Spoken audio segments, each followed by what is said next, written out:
प्रभु धन्यवाद इस सुंदर समय के लिए। एक बार फिर से हम आपके चरणों में अपने सिर झुकाते हैं। पिता परमेश्वर, प्रार्थना करते हैं आज एक बार फिर से आपके पवित्र वचन को हमें खोल कर दें, पवित्र आत्मा के द्वारा हमें सिखाएं। प्रभु आपके हाथ में हमारे जीवन को, छोटी संगति को सौंपते हैं, सहायता करें।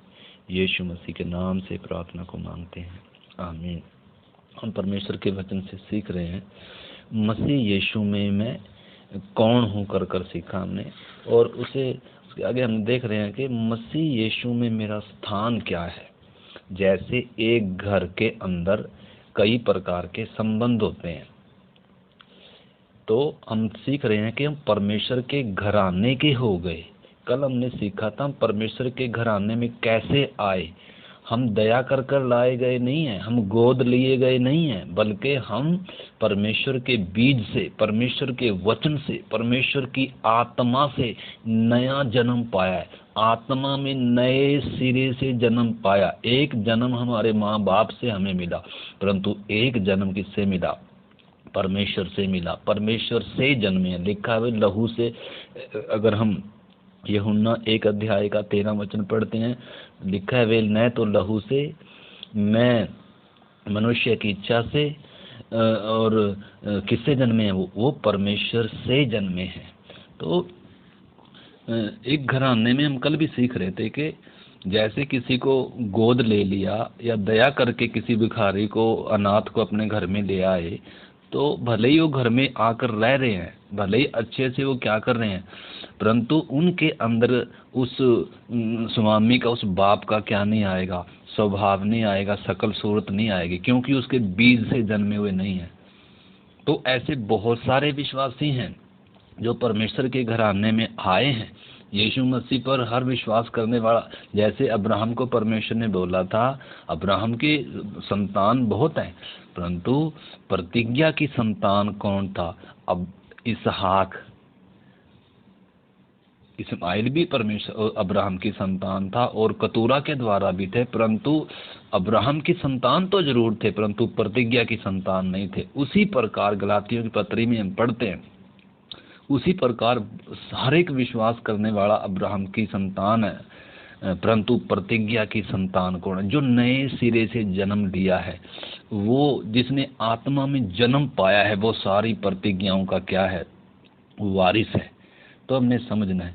तो हमने जानना है कि मेरा परमेश्वर के घराने में संबंध क्या है।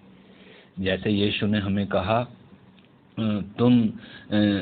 मैंने तुम्हें मित्र कहा है, और इससे बड़ा प्यार किसी का नहीं है कि कोई मित्र के लिए अपना प्राण दे। तो प्रभु यीशु मसीह ने हमें क्या भी कहा? मित्र का। जैसे एक घराने में अलग अलग संबंध होते हैं। तीन बातें तो मैंने बताई, कल भी हम सीख रहे थे कि एक तो जो फुटपाथ पे होते हैं, अनाथ होते हैं, भीख मांग वाले होते हैं, उनके ऊपर भी दया कर मान लो किसी घर में लाया गया, कोई दया करके ले आए। एक तो वो होता है संबंध, या उस बात को समझाने के लिए, और एक गोद ले लिया, वो भी होता है। और तीसरा होता है एक घर में जन्मा हुआ बच्चा। जो घर में जन्मा हुआ बच्चा होता है, उसका अधिकार कुछ अलग होता है। और दूसरी बात, मुख्य बात क्या है? उसके अंदर उस बाप का सकल स्वभाव, सूरत दिखती है। तो हम देख रहे थे जो आत्मा से जन्मे हैं, जो वचन से जन्मे हैं, उनमें एक नया स्वभाव आता है, एक नया मनुष्य तब अंदर पैदा होता है, जो परमेश्वर की स्वभाव में, जो परमेश्वर की समानता में है, जो परमेश्वर की धार्मिकता में सिरजा गया है। उस भीतर के मनुष्य तब की विशेषताएं हम देख रहे थे।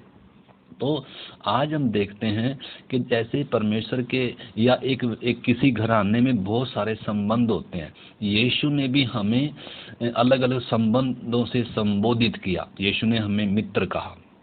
हमने समझना मैं मसीह में कौन हूँ, मेरा परमेश्वर के घराने में संबंध क्या है। तो मित्र कहा, और प्रभु ने हमें क्या कहा? प्रभु ने हमें भाई भी कहा। हम यीशु के क्या भी हैं? भाई भी हैं। और प्रभु ने हमें, प्रभु यीशु के साथ हमारा क्या भी है? दुल्हे दुल्हन का भी क्या है? एक क्या है? रिश्ता है। मेमने की दुल्हन है कलीसिया। हर एक विश्वासी हमने समझना है मसीह में मेरा संबंध क्या है, मसीह में मेरा रिश्ता क्या है, मसीह में मैं कौन हूँ। हम पिछली बार देख रहे थे कि मसीह में मैं कौन हूँ? राज पदधारी, याजकों का समाज, पवित्र लोग, चुना हुआ वंश और पवित्र लोगों का संगी स्वदेशी, और उसके अलावा और बहुत सारे ऐसे संबंधों से संबोधित किया गया है कि विश्वासी को या कलीसिया को परमेश्वर के वो संबंध, वो नज़दीकीपन को दर्शाने के लिए। परंतु आज एक हम सबसे बढ़कर जो संबंध है उसके बारे में देखेंगे। मसीह यीशु में मेरा संबंध क्या है, मेरा नाता क्या है, मित्र से भी बढ़कर, भाई से भी बढ़कर और दुल्हन से भी बढ़कर एक संबंध है, राजा से भी बढ़कर, परमेश्वर की प्रजा से भी बढ़कर, और राजपदधारी से भी बढ़कर, और पवित्र संतों के संगी उस पद से भी बढ़कर, इजराइलियों की उस पद से भी बढ़कर जो एक संबंध है परमेश्वर के साथ, आज हम उसके बारे में देखेंगे। तो आज का टॉपिक है मसीह यीशु में मेरा संबंध क्या है, या नाता। संबंध या नाता हम समझ सकते हैं। इसलिए आइए हम परमेश्वर के वचन से पढ़ेंगे इफिसियों की पत्री, उसका 3 अध्याय, और उसका हम जल्दी से हम शॉर्ट में जाने के लिए मैं 3 से पढ़ता हूँ। इफिसियों की पत्री 3 अध्याय और 3 से मैं पढ़ता हूँ, या 4 से पढ़ता हूँ। आप शुरू से पढ़ सकते हैं 3 का 1 से, मैं 4 से पढ़ता हूँ। लिखा है, जिससे तुम पढ़कर जान सकते हो कि मैं मसीह का वह भेद कहाँ तक समझता हूँ जो अन्य समयों में मनुष्य की संतानों को ऐसा नहीं बताया गया, जैसा कि आत्मा के द्वारा अब उसके पवित्र प्रेरितों और भविष्यद्वक्ताओं पर प्रकट किया गया। पौलुस इधर एक भेद की बात बता रहा है। कह रहा है, जो भेद मुझ पर प्रकाशन के द्वारा प्रकट हुआ, जो भेद परमेश्वर ने मुझे दिया, जो सुसमाचार परमेश्वर ने मुझे दिया, उसके बारे में पौलुस बता रहा है। वो क्या बता रहा है कि ये जो भेद है, ये अब से पहले मनुष्यों की संतानों को ऐसा कर कर नहीं बताया गया था। और लिखा है, अब उसके पवित्र प्रेरितों और भविष्यद्वक्ताओं के ऊपर पवित्र आत्मा के द्वारा क्या किया गया है, ये भेद को प्रकट किया गया है। और उसका 6 में लिखा है, अर्थात यह कि मसीह यीशु में सुसमाचार के द्वारा अन्य जातीय लोग मिरास में साझी और एक ही देह के अंग और प्रतिज्ञा के भागी हैं।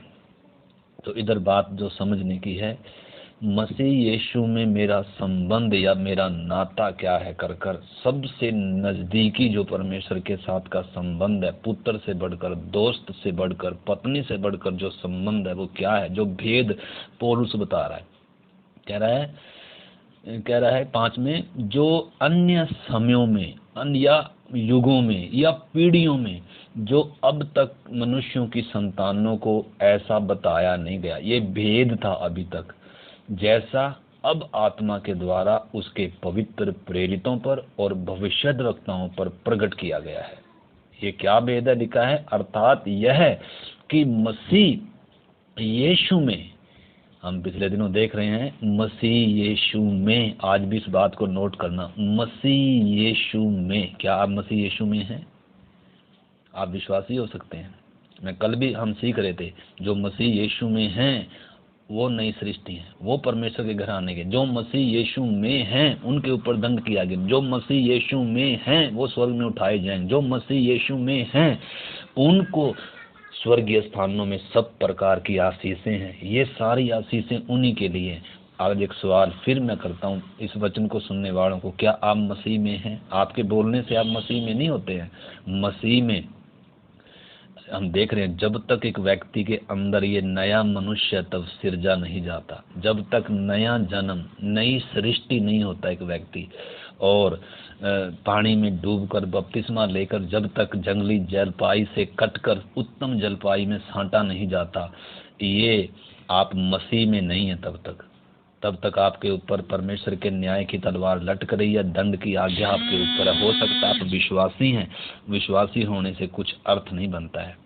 इसलिए परमेश्वर से मेल कैसे ही होता है, नए मनुष्य तब के द्वारा ही एक व्यक्ति का परमेश्वर से मेल होता है। वो हम कल देख रहे थे। इधर जो हम देख रहे हैं जो लिखा है, अर्थात यह कि यह भेद क्या है, अर्थात यह कि मसीह यीशु में सुसमाचार के द्वारा अन्य जातीय लोग मिरास में साझी और एक ही देह या एक देह का अंग और प्रतिज्ञा के भागी हैं।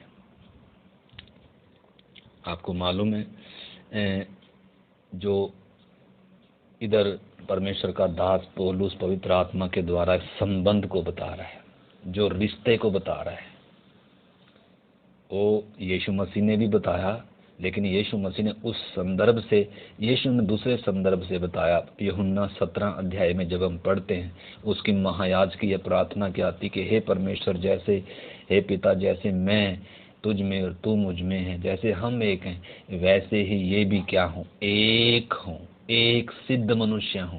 ठीक है, परंतु पौलुस उसको इस संदर्भ से बता रहा है, एक देह के हिसाब से बता रहा है। कह रहा है कि अन्य जातीय लोग सुसमाचार के द्वारा एक देह का क्या होते हैं, अंग होते हैं। तो ये सबसे नजदीकी संबंध है। अगर पत्नी का संबंध है तो भी क्या है, 2 पर्सन है। भले ही लिखा है तुम पति पत्नी दोनों एक तन होंगे, परंतु तो भी क्या है, दो पर्सन है। और बेटा और पिता भी क्या है, 2 पर्सन है। और मित्र भी क्या है। अगर एक व्यक्ति को भूख लगी है तो दूसरे को पता नहीं चलेगा, एक व्यक्ति को मच्छर काटा है तो दूसरे को पता नहीं चलेगा, ठीक है ना। परंतु देह का अंग का इतना नजदीकीपन है कि अगर पाँव में कुछ थोड़ा सा भी दुख है, चिटली उंगली में अगर दर्द है, या किसी हाथ में थोड़ा सा कोई मच्छर बैठा है, तो उसी समय सिर को क्या हो जाता है, पता चल जाता है। और पूरा शरीर का दर्द सिर को क्या होता है, मालूम है। यानी कि इतना नजदीकीपन है, देह का अंग होना, इतना गहरा संबंध है। तो यहाँ पौलुस जो भेद बता रहा है, जो आज तक किसी को ये भेद बताया नहीं गया था, उनके ऊपर ये भेद प्रकट नहीं हुआ था। यीशु मसीह से पहले परमेश्वर के पुराने नियम में बहुत सारे संत थे, हम देख सकते हैं। तो सबसे पहले तो हम कुलुसियों 1:26 पढ़ते हैं। कुलुसियों की पत्री 1 अध्याय का 26 वचन भी हम पढ़ते हैं और फिर हम आगे देखेंगे। लिखा है, अर्थात उस भेद को जो समयों और पीढ़ियों से गुप्त रहा। मतलब यह भेद था जो समयों से और पीढ़ियों से क्या था, गुप्त था। ये स्वर्गदूतों को मालूम नहीं था, ये किसी मनुष्यों को बताया नहीं गया। लिखा है ये क्या था, ये गुप्त था, पीढ़ियों से, युगों से क्या था, ये गुप्त था। परंतु अब उसके उन पवित्र लोगों पर प्रकट है जिन पर परमेश्वर ने प्रकट करना चाहा, कि उन्हें ज्ञात हो कि अन्य जातियों में उस भेद की महिमा का मूल्य क्या है। तो इधर जब हम देखते हैं उत्पत्ति 5 अध्याय का 24 वचन आप पढ़ना, उसमें लिखा है, हनोक 300 साल परमेश्वर के साथ चला। 22 से 23 जब हम पढ़ते हैं 24 तक, 300 साल हनोक परमेश्वर के साथ चलता था। 300 साल चला हो, परमेश्वर के साथ चलता था, और वो क्या हो गया, जीवित स्वर्ग में उठाया गया। नए नियम में भी उसके बारे में लिखा है कि वो क्या हो गया, इब्रानियों की पत्री में उसके उठाए जाने से पहले उसकी गवाही दी गई कि उसने परमेश्वर को क्या किया, प्रसन्न किया, विश्वास से वो चला। परंतु हनोक के ऊपर भी ये भेद प्रकट नहीं था। हनोक भी इस संबंध में नहीं आया। और आदम को परमेश्वर ने अपने हाथों से सिरजा, अपने जीवन का श्वास उसके नथनों में फूंका। आदम पाप में गिरने से पहले परमेश्वर के साथ जो चलता था, तो भी उसके ऊपर ये क्या नहीं था, ये भेद उसके ऊपर भी प्रकट नहीं था। ये युगों से क्या था, ये परमेश्वर के मन में था, परमेश्वर के दिल में था, ये भेद के तौर पर था, अभी तक बाहर प्रकट नहीं हुआ था। स्वर्गदूतों के ऊपर भी ये प्रकट नहीं हुआ था। और हम देख सकते हैं अब्राहम परमेश्वर का मित्र था। अब्राहम को भी, अब्राहम को इब्रानी 11 अध्याय में हमने पढ़ा एक नया एक स्थिर रहने वाले नगर का, तो उसके ऊपर थोड़ा सा भेद उसको चलते चलते परमेश्वर के साथ मालूम हो गया उसको कि परमेश्वर एक नगर है, परंतु ये देह का भेद उसके ऊपर भी प्रकट नहीं किया गया।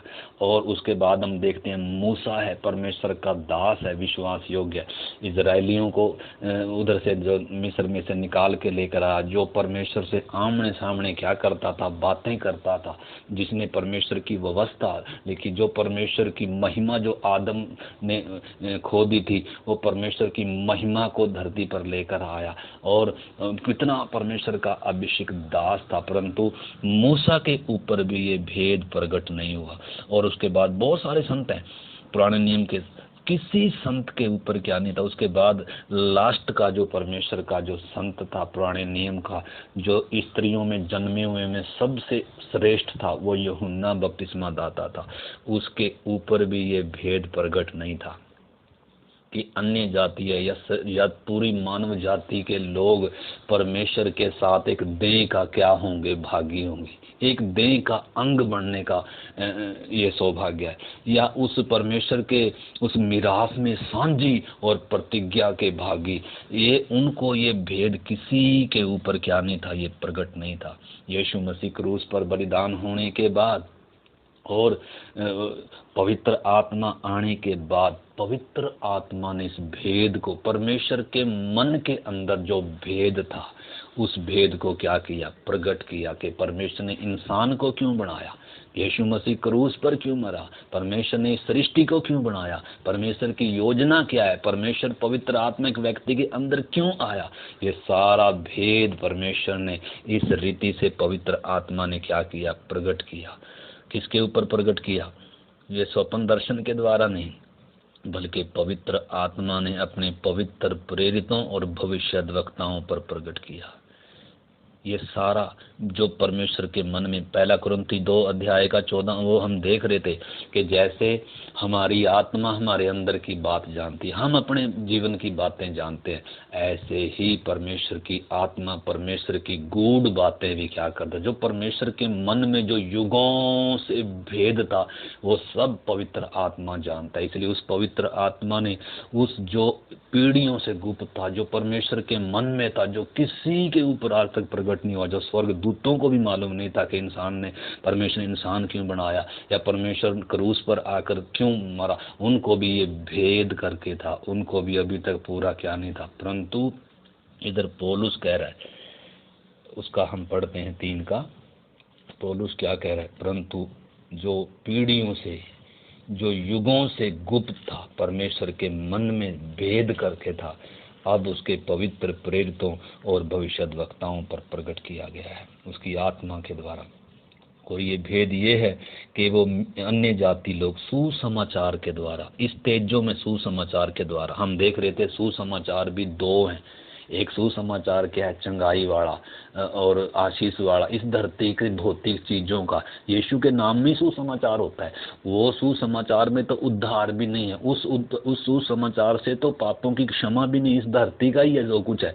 परंतु तेजों में सुसमाचार के द्वारा एक व्यक्ति की बुद्धि खुलती है, समझ खुलती है, और एक व्यक्ति को उद्धार का अवसर मिलता है, उद्धार का अनुभव में परमेश्वर इस तेजों में सुसमाचार के द्वारा एक व्यक्ति को लेकर आता है। तो इस तेजों में सुसमाचार के द्वारा अन्य जातीय लोग मिरास में साझी और एक देह के और प्रतिज्ञा के भागी हैं।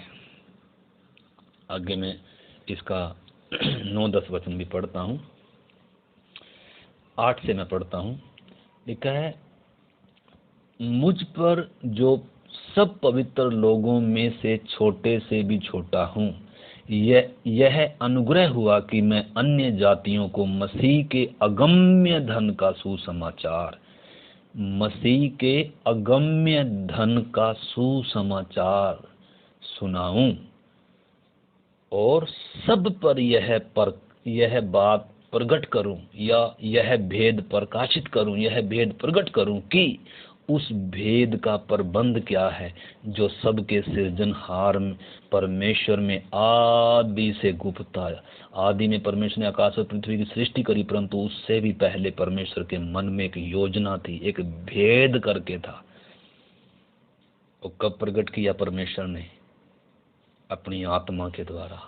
यीशु के क्रूस पर बलिदान होने के बाद, संपूर्ण मानव जाति के पापों का प्रायश्चित करने के बाद, सारे जगत के उद्धार का द्वार खोलने के बाद पवित्र आत्मा ने उस भेद को प्रकट किया कि वास्तव में परमेश्वर ने सृष्टि क्यों बनाई, आकाश क्यों बनाया, पृथ्वी क्यों बनाई, मनुष्य को क्यों बनाया, और क्रूस पर आकर यीशु क्यों मरा है।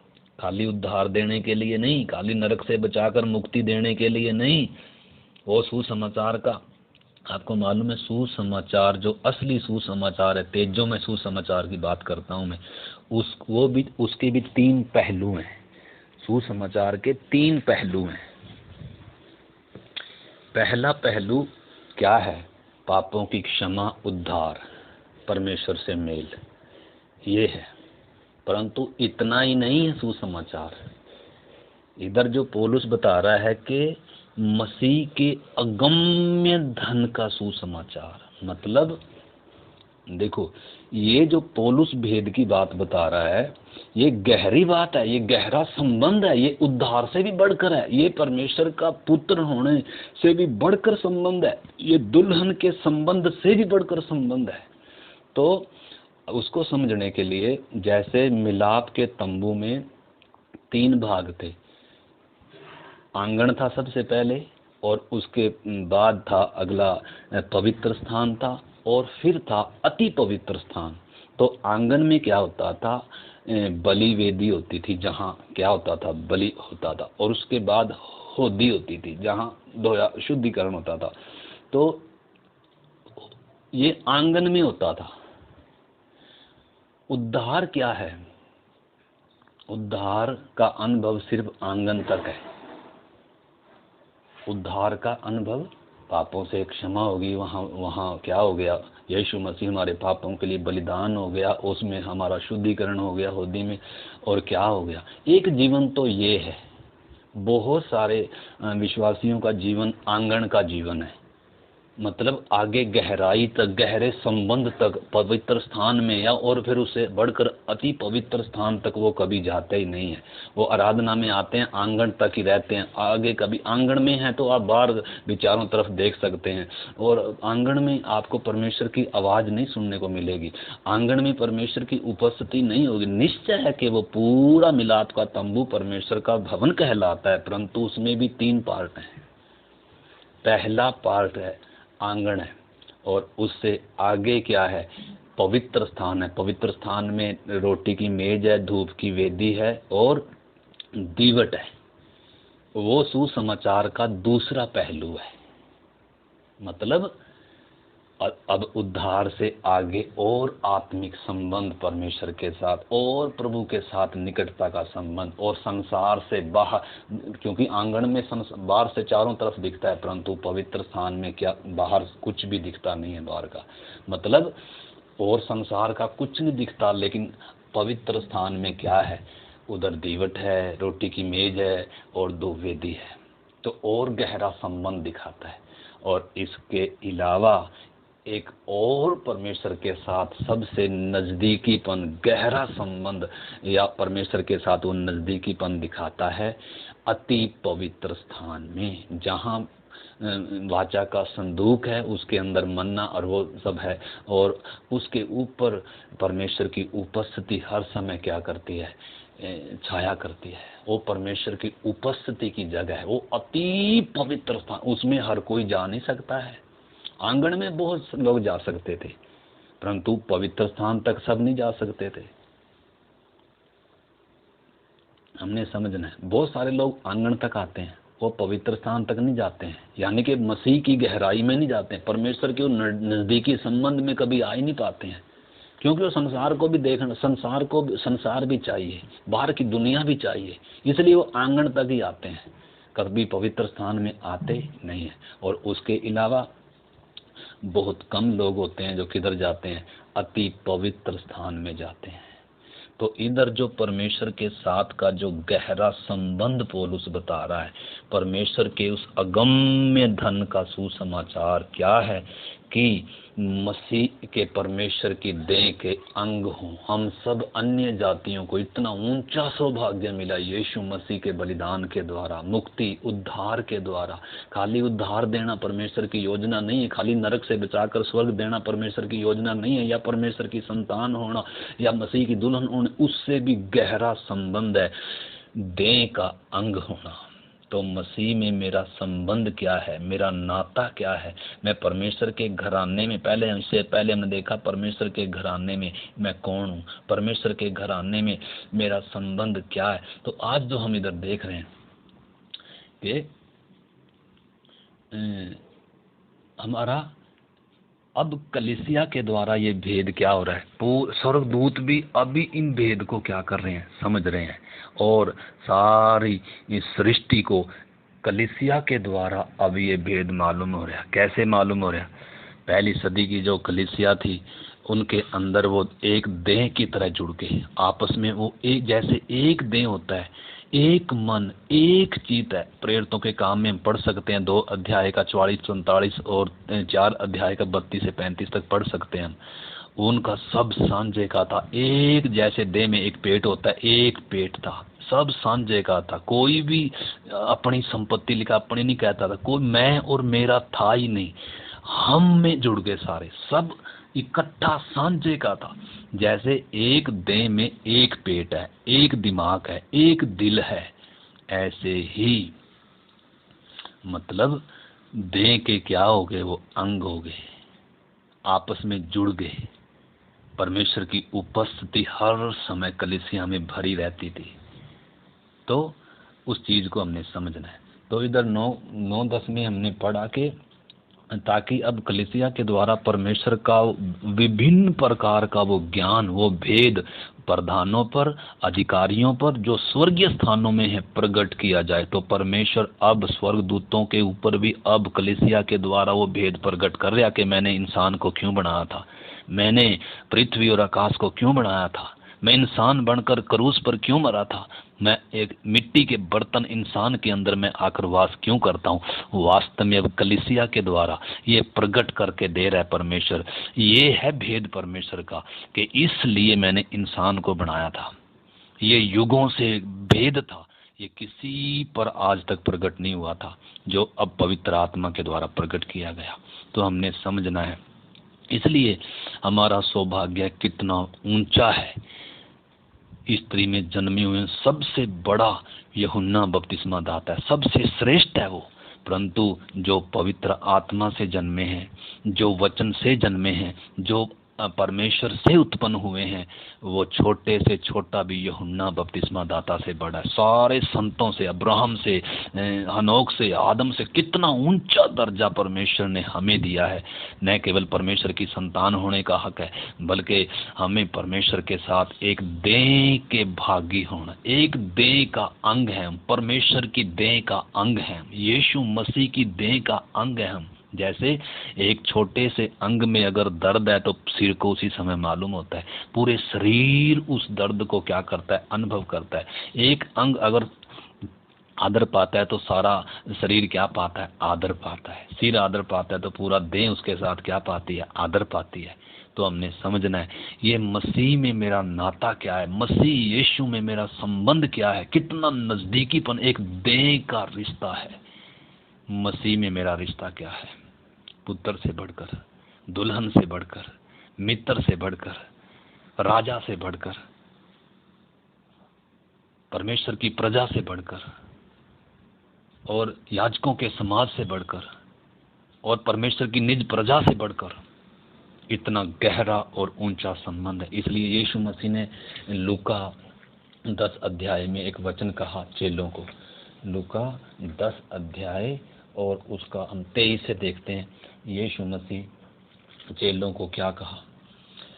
तब चेलों की ओर मुड़कर अकेले में कहा, धन्य है वे आंखें जो ये बातें जो तुम देखते हो देखती हैं, क्योंकि मैं तुमसे सच कहता हूँ मैं तुमसे सच कहता हूं कि बहुत से भविष्यद्वक्ताओं और राजाओं ने चाहा कि जो बातें तुम देखते हो वो भी देखें, परंतु उन्होंने न देखी, और जो तुम सुनते हो वे भी सुने, परंतु उन्होंने न सुनी। अब्राहम इस दिन को देखने का कितना उत्साही था, दाऊद, ये सब परमेश्वर ने वायदा ही किया था, परंतु वास्तव में उन्होंने वो प्रतिज्ञा की हुई वस्तुएं नहीं पाई। पवित्र आत्मा का वो कभी मंदिर नहीं हुए, वो परमेश्वर से कभी मेल हुआ ही नहीं। इंसान के बीच में और परमेश्वर के बीच का पर्दा कभी फटा ही नहीं, वो दीवार कभी गिरी ही नहीं, उस संबंध में मनुष्य कभी आ ही नहीं सका। परंतु अब मसीह के द्वारा, पवित्र आत्मा के द्वारा ये ऊंचा सौभाग्य हमें मिला है। हम दुनिया से कितने बढ़कर हैं, पुराने नियम के संतों से कितना ऊंचा सौभाग्य है हमारा। अगर पुराने संतों से इतना ऊंचा सौभाग्य मिला है, जब पुराने संतों का इतना समर्पण था, तो हमारा कितना होना चाहिए। अगर पुराने नियम के संतों का परमेश्वर के लिए इतना त्याग था, परमेश्वर के लिए इतना प्रेम था, परमेश्वर के लिए इतना समर्पित थे वो, तो हमारा कितना बढ़कर होना चाहिए, क्योंकि हमारा दर्जा उनसे कितना ऊंचा है। अब्राहम से ऊंचा, आदम से ऊंचा, हनोक से ऊंचा, दाऊद से ऊंचा, यूहन्ना से कितना ऊंचा है। अब जब हम मत्ती 11 अध्याय का 12 वचन पढ़ते हैं, उसमें यीशु ने कहा है 11 में, स्त्रियों में जन्मे में सबसे श्रेष्ठ यूहन्ना है, परंतु जो आत्मा से जन्मे हैं, जो परमेश्वर के राज्य में परमेश्वर से जो उत्पन्न हुए हैं, वे छोटे से छोटा भी यूहन्ना से बड़ा है। कितना ऊंचा पदवी है इस तेजों में सुसमाचार के द्वारा एक देह होने का जो सौभाग्य मिला है। तो हमने समझना है। इफिसियों 5 अध्याय का 23 वचन जब हम पढ़ते हैं, इफिसियों की पत्री 5 अध्याय और उसका 23 वचन हम देखें, 5 का 23 लिखा है, क्योंकि पति पत्नी का सिर है जैसे मसीह कलीसिया का सिर है, और स्वयं ही देह का उद्धार करता है। तो इस देह का सिर कौन है? कल हम देख रहे थे, इस घराने का सिर कौन है? परमेश्वर है। परमेश्वर के घराने में हम कैसे आए? हम गोद लिए गए नहीं, हम पर दया करके लाए नहीं गए हम कहीं बाहर से, बल्कि परमेश्वर के बीज से जन्मे। उस जन्म से हम क्या हैं? हकदार हैं। हम पिता अब्बा कर उसके बोलने का, पुकारने का क्या मिला? सौभाग्य मिला। और आज हम देख रहे हैं कि इस देह का, जिस देह के हम अंग हैं, जो कलीसिया देह है, और मसीह उसका क्या है? सिर है। इतना नजदीकी संबंध है। अगर एक छोटी सी उंगली में दर्द है तो सिर को मालूम है, उंगली को बोलना नहीं पड़ेगा मुझे दर्द है, क्योंकि वो संबंध है नजदीकी। तो हमने समझना है इसका। 5 का 29 से हम पढ़ें, 5 का 29-32 से हम पढ़ सकते हैं। क्योंकि किसी ने कभी अपने शरीर से बैर नहीं रखा, वरन उसका पालन पोषण करता है, जैसे मसीह भी कलीसिया के साथ करता है। मसीह कलीसिया के साथ करता है। मसीह देह का क्या है? उद्धार करता है। वो सिर है। इधर लिखा है, इसलिए कि हम उसकी देह के अंग हैं, उसके लहू। जैसे आदम के पास जब परमेश्वर स्त्री को ला रहा है, तो वो क्या कर रहा है? ये तो मेरी हड्डी में की हड्डी और मेरे मांस में का मांस है, इसलिए ये क्या होगी? ये मेरी क्या है? तो उस संदर्भ को समझना हमने। वो सब मसीह के मसीह की और दुल्हन की क्या थी? छाया थी। स्त्री और पुरुष क्या है? ये संबंध, ये मसीह की और कलीसिया की को, उस भेद को दिखा रहा है। इसलिए इधर लिखा है, ये भेद तो बड़ा, इधर पौलुस इधर बता रहा है, कह रहा है, इस कारण मनुष्य अपने माता पिता को छोड़कर अपनी पत्नी से मिला रहेगा, और वे दोनों एक तन होंगे। एक तन का भेद। हालांकि स्त्री और पुरुष एक तन होते हैं, परंतु वो संबंध फिर भी दो ही होते हैं। वो 2 दिमाग हैं, 2 दिल हैं। बोला जाता है कि एक देह है, वो सिर है और वो देह है, परंतु तो भी 2 है ना। एक को मच्छर लड़ा, दूसरे को पता नहीं चलेगा। एक भूखा है, दूसरे को पता नहीं चलेगा। परंतु ये एक तन होंगे। मतलब वास्तव में वो असली भेद क्या है? वो देह का अंग होना है। मसीह की देह का अंग होना है वो भेद। और लिखा है, ये भेद तो बड़ा है। 32 में लिखा है। पर मैं इस समय आपको मसीह और कलीसिया के विषय में कहता हूँ। यहाँ पौलुस बता रहा है, एक तन होंगे। तो हम जो इस समय यीशु मसीह के द्वारा उद्धार पाए उस गहरे अनुभव में। गहरे अनुभव का मतलब क्या है? पिछले दिनों में भी हम सीख रहे थे, 3 प्रकार के विश्वासी हैं। एक दुल्हन है, और एक क्या है? एक बराती है, और एक क्या है? एक सहेलियां हैं। तो आपका संबंध परमेश्वर के साथ कैसा है? आप कितना क्लोज हैं परमेश्वर के? आपका रिश्ता कितना गहरा है परमेश्वर के साथ? हमने समझना है। हमने इस चीज को क्या करना होगा? समझना होगा। इधर 1 कुरिन्थियों 6 अध्याय का 15 वचन भी हम पढ़ते हैं। 1 कुरिन्थियों 6 अध्याय का 15 वचन, मसीह के साथ जो हमारा संबंध है। 6 का 15 में लिखा है, क्या तुम नहीं जानते कि तुम्हारी देह मसीह के अंग है? क्या तुम नहीं जानते? आज बहुतों को क्या नहीं है, इस भेद का मालूम नहीं है।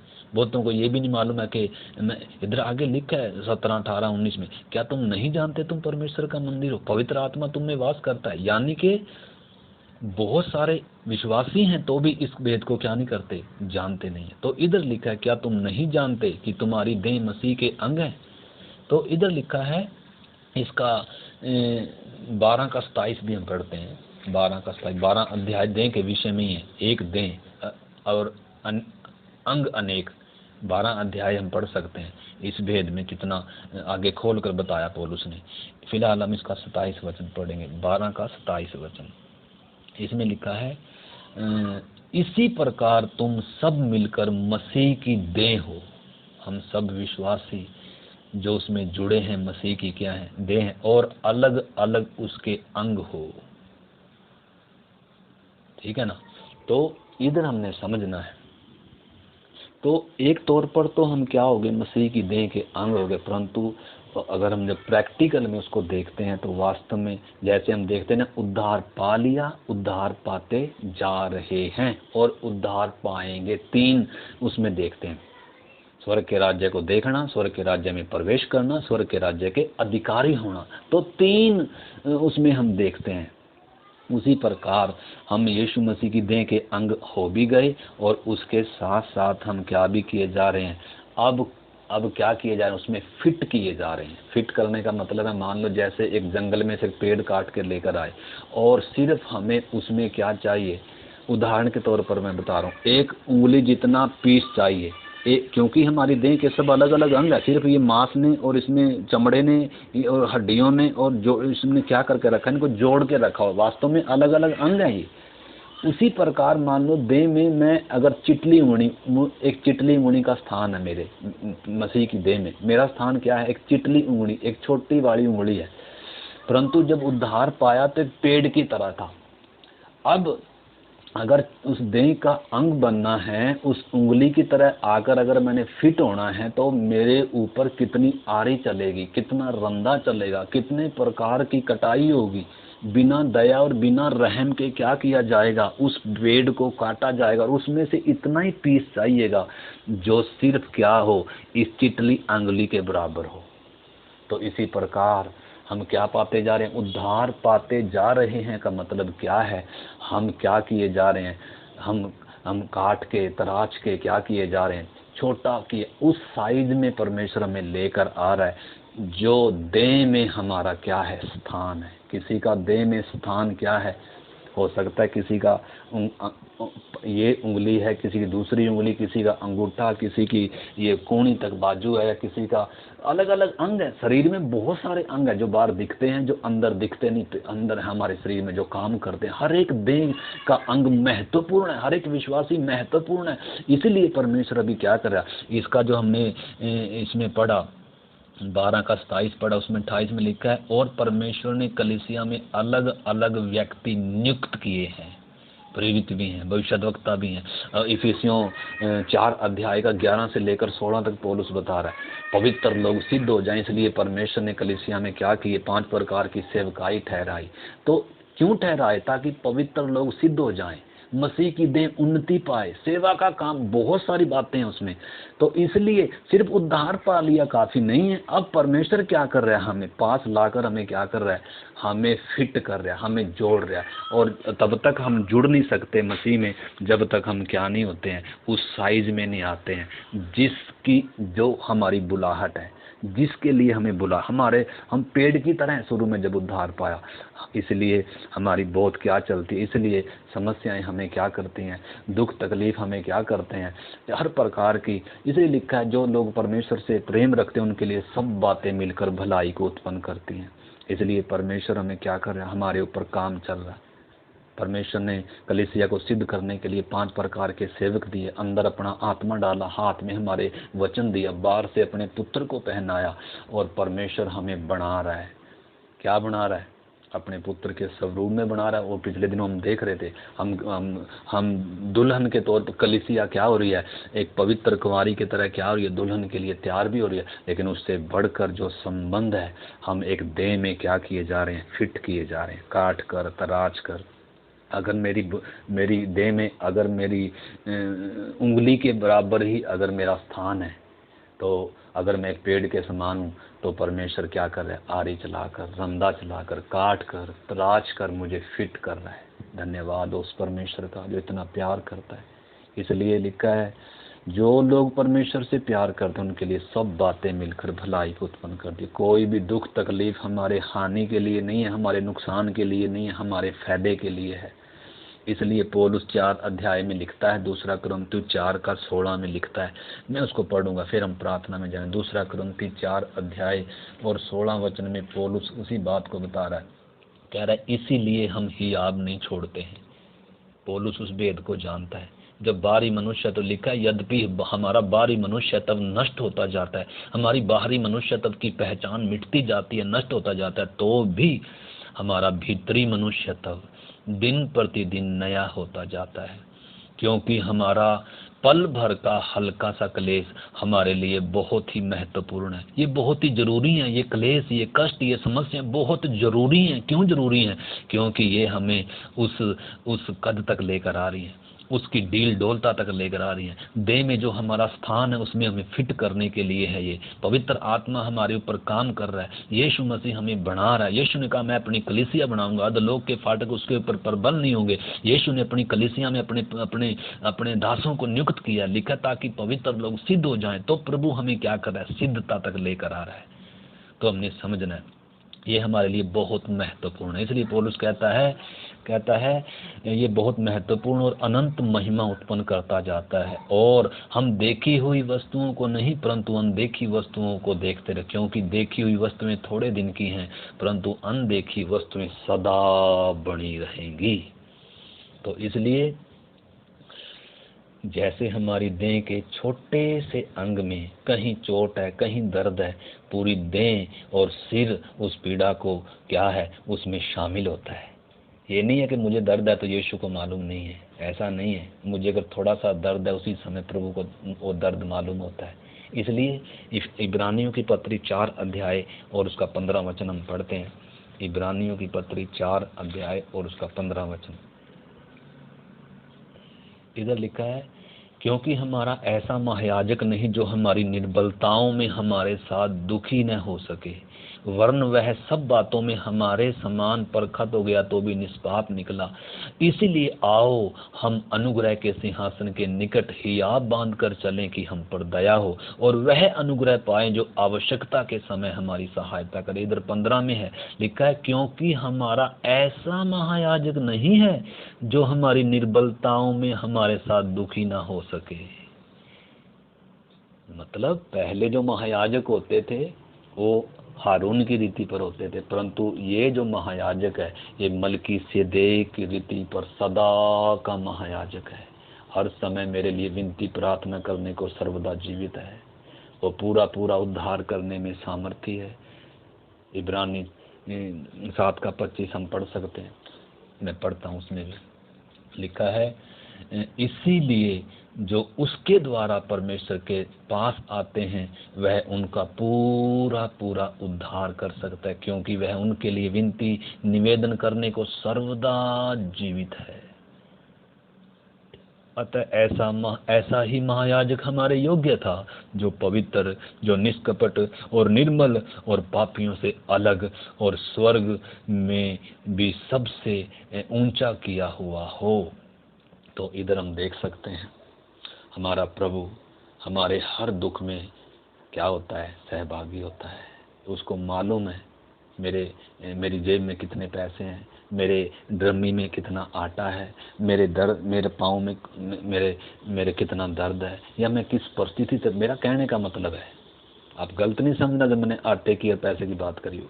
मतलब अंग को जैसे कोई भी अंग में कोई भी दर्द है, उसका कोई भी हालत है, कपड़ा नहीं है उसके ऊपर, या उसको ठंड लग रही है, या उसका नाखून बड़ा हुआ है, या उसमें दर्द है नाखून में, या जो भी दर्द है, जिस भी परिस्थिति से अंग गुजर रहा है, वो सिर को क्या है मालूम है। और सिर के साथ साथ बाकी अंग भी क्या है उसके साथ, वो अनुभव करते हैं। इसीलिए जब एक देह हो जाएंगे, जब हम उस लेवल तक आ जाएंगे, प्रैक्टिकल जब हमारे जीवन में होगा, तो वो अनुभव हमें होगा।